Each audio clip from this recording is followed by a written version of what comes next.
Hey guys, welcome back to a new video.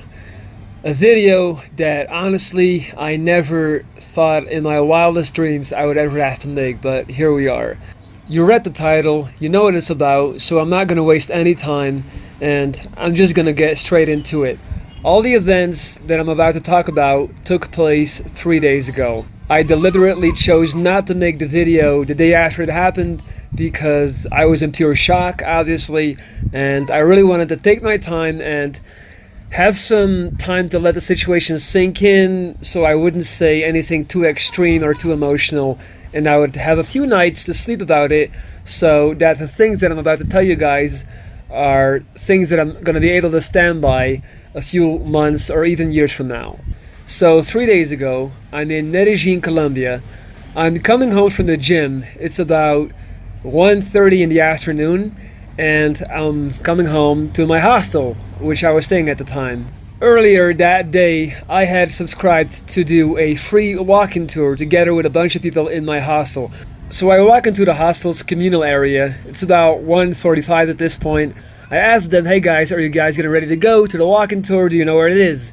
Now it turns out that the meeting point, which they thought that they would have to go, was not the correct one. I knew where it was, so I tell them no, that's not the one.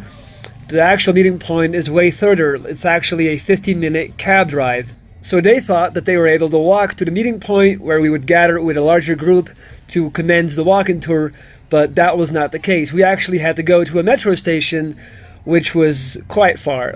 So since everybody was planning on walking to the meeting point, now it turns out that we couldn't walk, but that we had to get a cab. So we rushed over to the hostel desk. They actually called 2 cabs for us since we were 8, so that we were able to make it, since we were not able to walk there on time anymore. So 5 minutes later, 2 cabs pull up, and the first 4 guys of our group are jumping in the cab. I'm asking them hey guys, do you know where you're going? And they actually didn't know. So then they asked me oh, so Lorenz, you know where to go? I'm yes, I know. So then, since I actually know where to go, I actually swapped places with one of the guys getting in the first cab. Now later on in the story, this is going to be a very important fact. We're driving for about 5 minutes, and then all of a sudden, the cab driver pulls over and tells us, listo, which means we're here. And I'm telling him, no, we're not here. This is not where we're supposed to go. So he's acting all confused, and I'm basically telling him I told you where to go. It's a metro station. It's right there. And he's just literally sitting there looking at me like I'm crazy. Mind you, I'm telling him all of this in Spanish.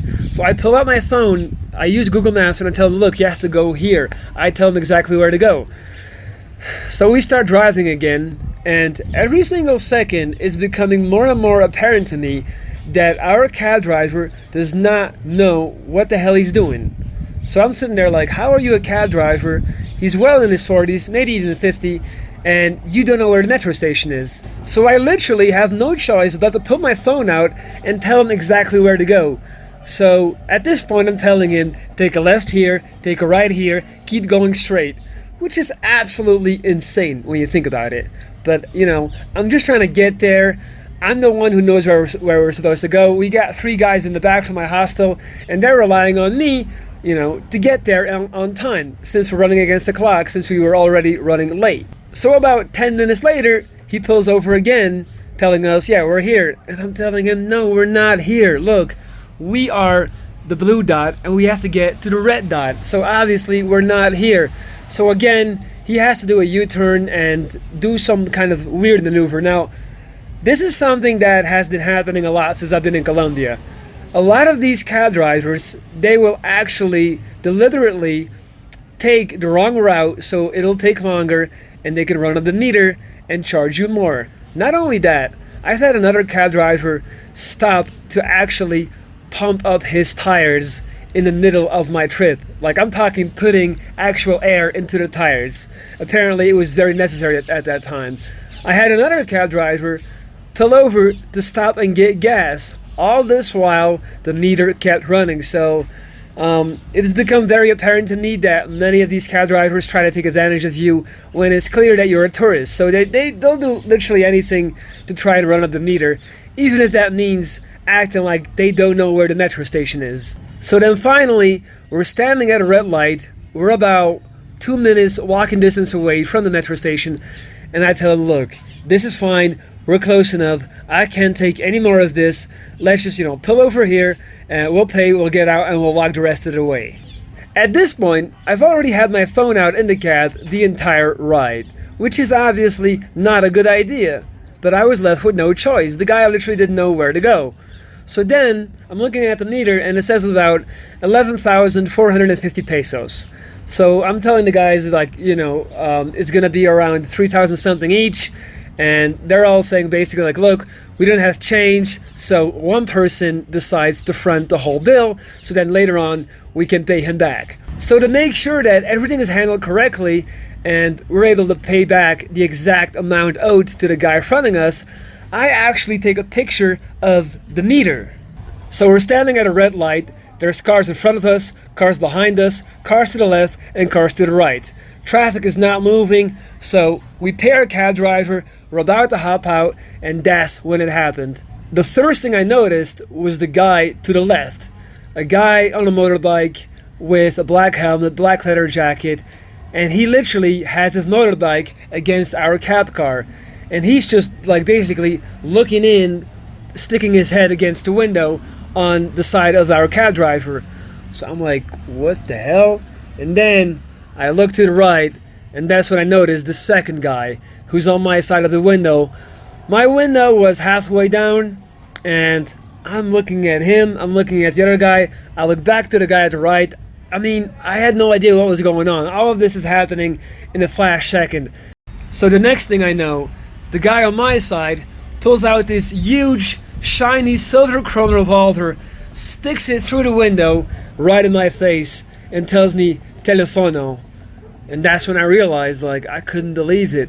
I'm actually being held at gunpoint at 2 p.m. in Medellin, in the middle of traffic, a busy ass street, people everywhere, and I'm about to get shot over my smartphone. So I'm holding my phone, I'm looking at him, and obviously I just freeze up. So he's shouting at me, telling me to give up my phone, and as I come back to my senses, I actually fumble my phone. I drop my phone to the ground. I'm a sitting duck. I have nowhere to go. I'm stuck between the driver, the closed door, the gun right in my face, cars everywhere. There is no way for me to get out of there, and there is no way that he's able to miss me. So I'm scrambling to get my phone from the ground, and the entire time I'm thinking, I'm gonna fucking die. Like, this guy is gonna shoot me because I'm taking too long. He's getting nervous. He's shouting at me in Spanish, telling me to hurry up, and I just like a million things were running through my head. So finally, I'm able to pick up the phone from the ground. I give it to him, and that's it. They run off with my phone, and it was all over. I'm in absolute and complete shock. I look over to my cab driver, and all he can say is basically, he's saying in Spanish like, oh, motherfuckers, hijos de puta, hijos de puta.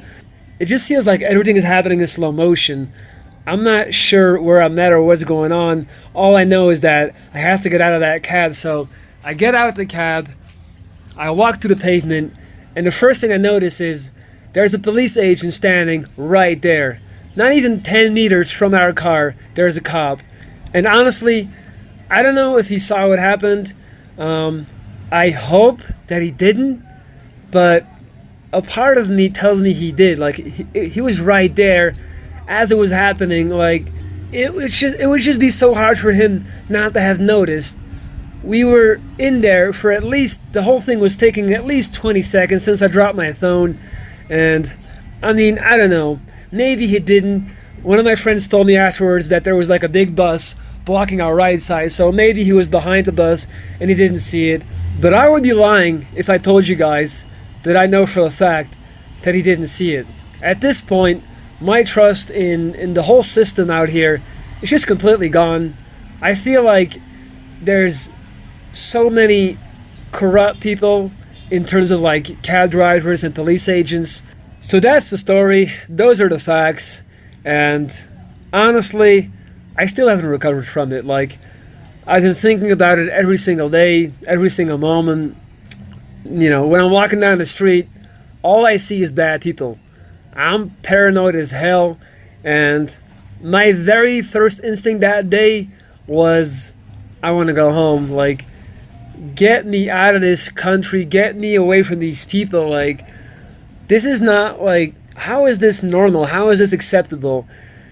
If I'm walking down the street at 9 p.m., 10 p.m., and I got my phone out, I'm on my phone, whatever, and I get robbed, you're not going to hear a peep out of me. Like, that's on me. That's my fault.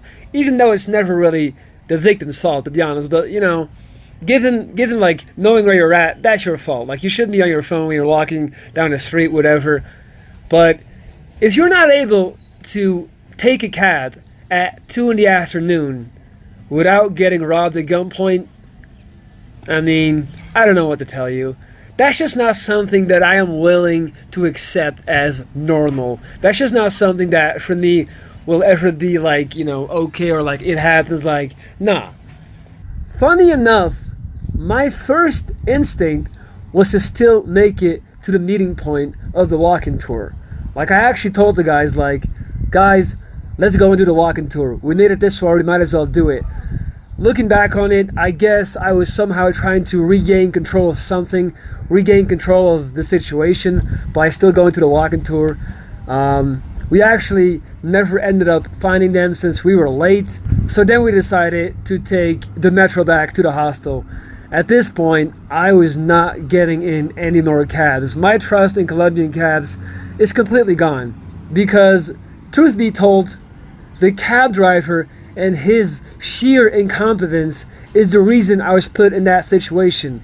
I would have never, ever, ever in a million years had my phone out if it wasn't for him not knowing where the metro was. If it wasn't for him not pulling over 3 times and telling us we're here when obviously we weren't. So I put a lot of blame on him, and there's not many positive things that at this point I'm willing to say about that man. When I made it back to my hostel, I decided to write down how I was feeling at the moment, because so many things were running through my head, and I wanted to compare how I felt in that moment in time and how I would feel later on, a few days later. So this is what I wrote about maybe 1 hour after having the gun put in my face. They put a gun in my face and took my phone. I got held up at gunpoint for my phone, and it taught me a lot. I second-guessed whether or not I really should be out here. I thought about all the efforts given by my parents, family, and friends to get me back in a position of health and stability, and had to ask myself if it's really the right thing to do, to go out here and look for adventure, aka danger, in South America. Am I being incredibly selfish? Shouldn't I opt for a more stable and safe life instead of looking for more trouble? I can only imagine what it would do to my mother if she would get the news of something bad having happened to me out here in Colombia. I also learned that the people that you meet in your hostel are just that, people you meet in your hostel. They're not your friends. They don't give a single fuck about you. Mere hours after everything happened, the entire bar was laughing about it and cracking jokes, asking me if I was sure that it wasn't a toy gun. Sure, we eat, sleep, and party together, but there is no friendship or real bond there. It's all superficial. They could give a fuck less.